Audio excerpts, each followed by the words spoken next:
les pommiers qui viennent d'être plantés. Des pommiers, des mirabelliers et bien d'autres variétés de fruits poussent ici au verger collectif de Rothes. En 25 ans d'existence, ce verger a pris de l'ampleur. Aujourd'hui, 350 arbres fruitiers y vivent, entretenus par une quarantaine d'arboriculteurs passionnés.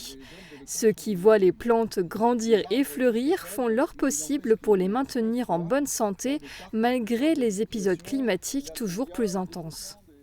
Cette année, nous avons eu énormément de précipitations, beaucoup d'eau, un sol gorgé d'eau, et ça n'a pas été forcément bon pour les jeunes plants, puisqu'on l'a vu dans le verger, on a perdu quelques jeunes plants qui n'ont pas subsisté à cet excès d'eau, mais bon, c'est comme ça. Les récentes intempéries, par exemple, ont favorisé l'apparition de parasites. On a aussi beaucoup de tavelures et de champignons qui sont dus à l'excès d'eau, à l'excès d'humidité, au manque de chaleur.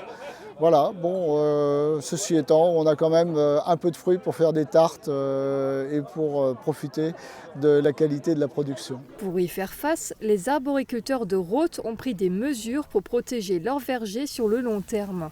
Entre 20 à 30 arbres fruitiers sont plantés chaque année pour assurer le renouvellement des générations. De nouvelles variétés de fruits plus résistantes aux maladies et parasites sont également testées sur le verger.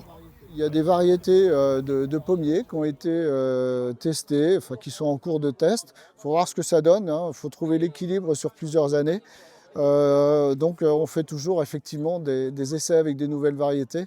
On a un moniteur qui s'intéresse beaucoup à ces nouvelles variétés, donc il nous recommande les nouvelles variétés qu'il faut planter. L'association a également mis en place un système d'irrigation pour arroser les plantes intelligemment en cas de sécheresse. Nous avons un point d'eau qui nous permet de capter de l'eau pour arroser les pommiers. Sur les autres grands arbres dans le verger, nous avons installé des points temporaires de stockage d'eau et avec l'arrosoir, on peut arroser une fois de temps en temps en passant le soir dans le verger. Si le verger continue à exister, c'est grâce à l'implication de certains arboriculteurs. Les plus fidèles d'entre eux ont d'ailleurs reçu une médaille d'honneur. Elle symbolise leur engagement pour la préservation de ce verger collectif ces dernières années. Attends.